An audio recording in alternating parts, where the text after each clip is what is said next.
মানে জিজ্ঞাসা চাইছিলাম আপনি যে কলেজে পড়ালেখা করেন মানে সেই কলেজের খরচ কি অনেক বেশি? হ্যাঁ, অনেক টাকা খরচ করে লেখাপড়া করতে হয়, কিন্তু তুই এই কথা কেন জিজ্ঞেস করতেছিস? না আপামনি মানে জিজ্ঞাসা কেন, আমার এক খালাতো বোন আছে, ও তো কলেজে পড়তে চায়, মানে ও তো কলেজে ভর্তি হইতে হইব। আপনার এই কারণে জিজ্ঞাসি, আপনার কলেজে যদি প্রতি মাসে কম টাকা খরচ করে তাইলে আপনার কলেজে কথা কইয়া ওরা ভর্তি করে দিতাম। কি বললি? তোর মতো ছোট লোকের বাচ্চার খালাতো বোন সে কিনা পড়বে আবার এই দামি কলেজে? তুই কি জানিস আমি যে কলেজে পড়ালেখা করি সেই কলেজের খরচ কত? আপামনি আমি তো জানি না যে প্রতি মাসে কত টাকা খরচ করে। হ্যাঁ আপনার তো আমি জিগাইলাম, আপনি তো একবারের জন্য কইলেন না যে প্রতি মাসে কত টাকা খরচ। আপনি আবার কোন তো প্রতি মাসে কত টাকা খরচ হয়? আমার কলেজে মাসে 2 লক্ষ টাকা খরচ হয়, আর যাওয়া আসা সবকিছু মিলিয়ে 1 লক্ষ টাকা, মোট 3 লক্ষ টাকা খরচ হয়।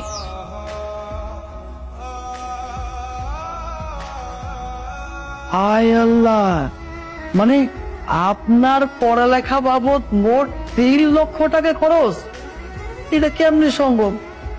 আরে আমার তো কমই লাগে, আর আমার বড় বোন ওর তো মাসে 4 লক্ষ টাকা খরচ হয়। কি কইলেন?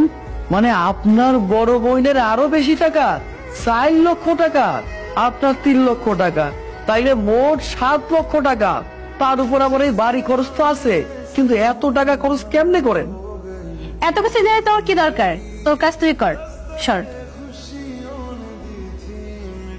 2 বোনের পড়ালেখা খরচ 7 লক্ষ টাকা, আবার এই বাড়িতে বাজার সদাই থেকে শুরু কইরা মিনিমাম 1 লক্ষ টাকা খরচ, তার মানে 8 লক্ষ টাকা খরচ।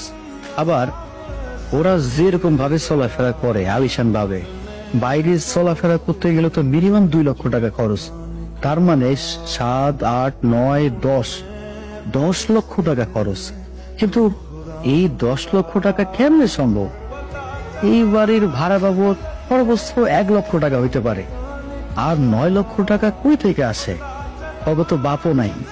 ও বারবার গুগু তুমি খেয়ে যাও ধান, এবার ফাঁদে পড়লে বাইর হয়ে যাইব তোমার জান। আমি বুঝতে পারছি, মিলাইতে পারছি।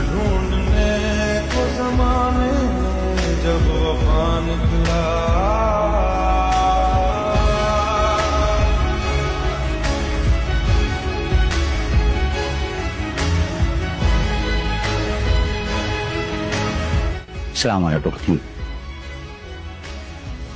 ওয়ালাইকুম আসসালাম। ম্যাডাম বলছিলাম কি, আপনি তো বাজারে আসছেন, আপনার বাজার সদাই গুলো যদি আমি আপনার বাসায় পৌঁছাই দিতাম। তুই নিয়ে যাবি বাজার? তুই জানিস আমি কত বাজার করি? সে বাজারের ওজনে তুই তো নিজেই পড়ে যাবি। তুই আবার আমার বাজার নিয়ে কি করে যাবি? বেশি কথা না বলে সরে যা, আমি যাব। আমি পারবো ম্যাডাম, আপনারা আমার এটা যদি সুযোগ না দেন তাহলে আমরাই বা কি করি? আপনার মাল জিনিস আমি খুব সহি সালামতে ঘুষ গাছ করে আপনার বাড়িতে পৌঁছাই দেবো, আর আপনারা যদি না দেন তাহলে 2টা ডাল ভাত খেয়ে আমরাই বা কেমনে বাঁচবো কোন ম্যাডাম?